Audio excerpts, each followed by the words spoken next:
one of the things that happened is that my sister in college one time, she got sick one evening, and I got a phone call late at night, about midnight, from my dad, and it was just him and my mom, and they were in distress. They did not know what was going on with my sister. They didn't know where she was, and they just called up to me we lived in the same town, and, just, can you go find her? And I went out in the darkness, and I drove around to different hospitals till I found her, and I was just present with her in that time. And getting back to, a lot of ministry, just being present with somebody.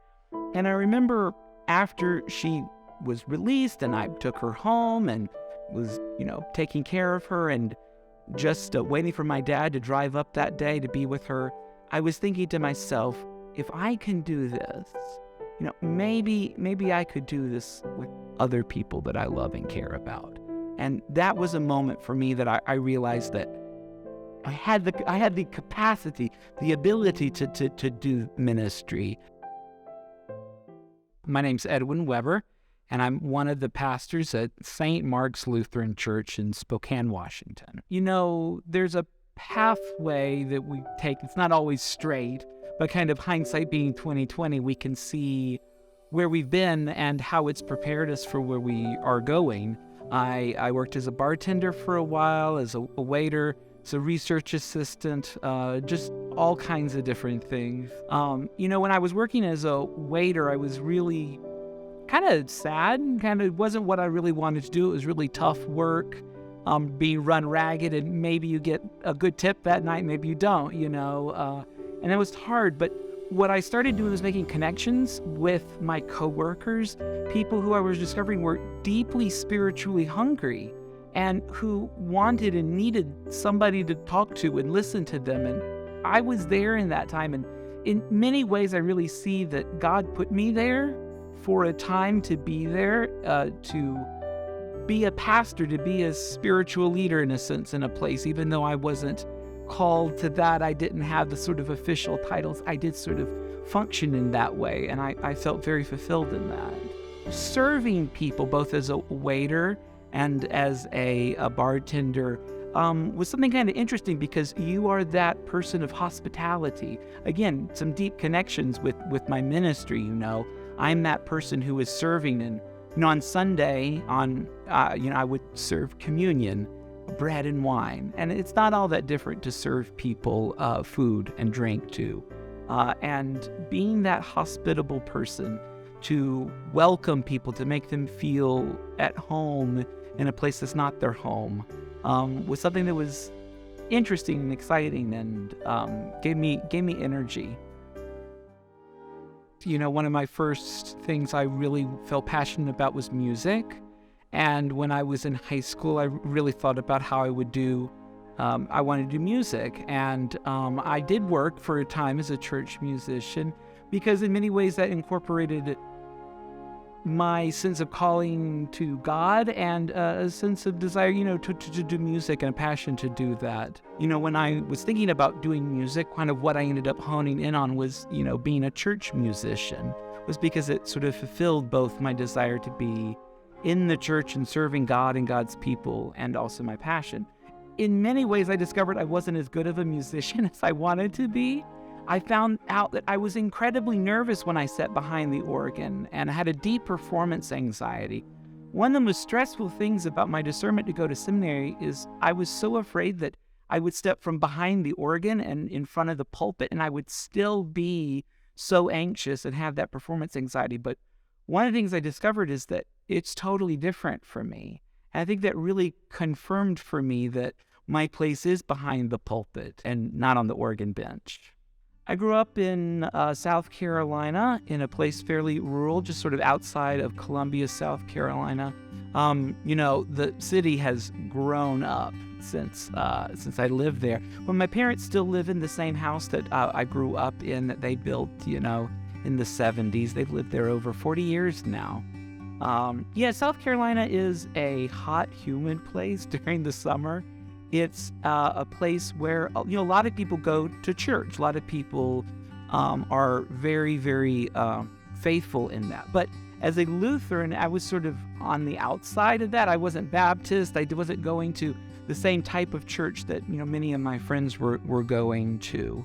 And in a sense, always kind of felt a little inferior in that way, never feeling like I knew the Bible quite as well as some of my peers, or never feeling like I was quite in the church club, whatever that meant, even though my family, we were always in church every Sunday. And I do know the Bible very well. Maybe I can't, at the time couldn't quote chapter and verse quite like a lot of people could.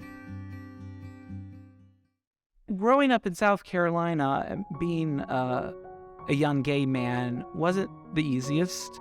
There was a lot of the people around me who didn't want me to be who I was, or who wouldn't acknowledge that, or it was okay to be that so long as you didn't talk about it, and that was really challenging for me. One of the things that was different, though, for me is that growing up in the Lutheran church, I never felt unwelcome in my church. I always had a deep sense and feeling that God loved me no matter what. And I wrestled, just like anybody else did, with these biblical texts, with these theological perspectives. And ultimately, I came to a different conclusion than some of my neighbors.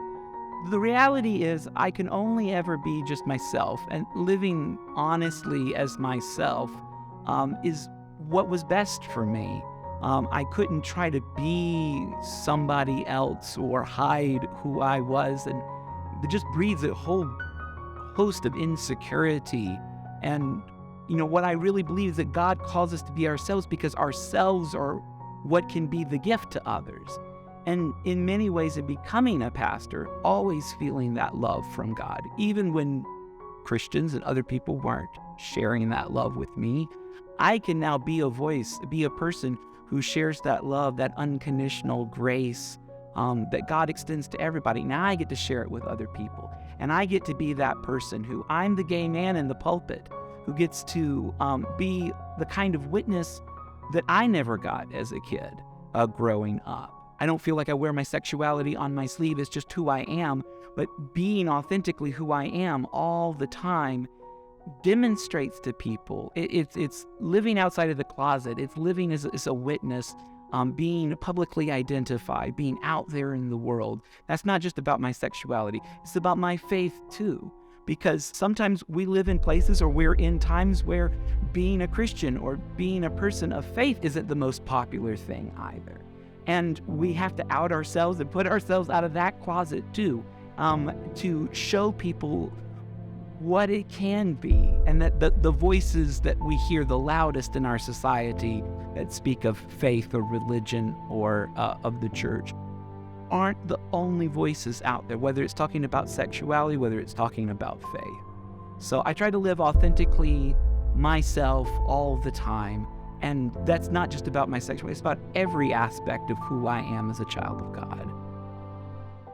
I really wrestled with my faith between seminary and getting my first call. I waited 2.5 years for my first call, and it's not an easy one answer to say, but there were churches that just would not even entertain interviewing a gay pastor, and that just closed a lot of doors to me, and it meant that I was waiting, and I was angry. I was angry with the church, with the kinds of people out there who would close a door on me without even meeting me, but I was also angry with God that I felt like I was floundering, and why wouldn't God, throw me this lifeline in this time when I felt like I so needed it? And my anger at God came out in certain ways. I went to church less frequent. Growing up, I sang in a choir. Again, musician here. I sang in a church choir pretty much my entire life. Well, that was a time when I stopped going to church choir because I was angry with God. And it was hard to find that centering place, for me again. And what ultimately saw me through it, in a sense, was Luther's own reflection on this. Luther talks about faith and having trust and faith in God, but when we talk about that, we often think about it as being about believing in God, and that if you could just have the faith to believe in God. But for Luther, it's one step further. It's not just believing that there is God, but believing that God is loving and gracious and kind. That's the leap of faith. Because too often we see in our lives a vindictive world, and I think out of that we could see a vindictive God. But if we put on the lenses of faith that see the world the way that God sees it, with love and grace and mercy, if we see a loving God there, I think that is the principal faith move that we're called to. That's the kind of leap of faith that's there.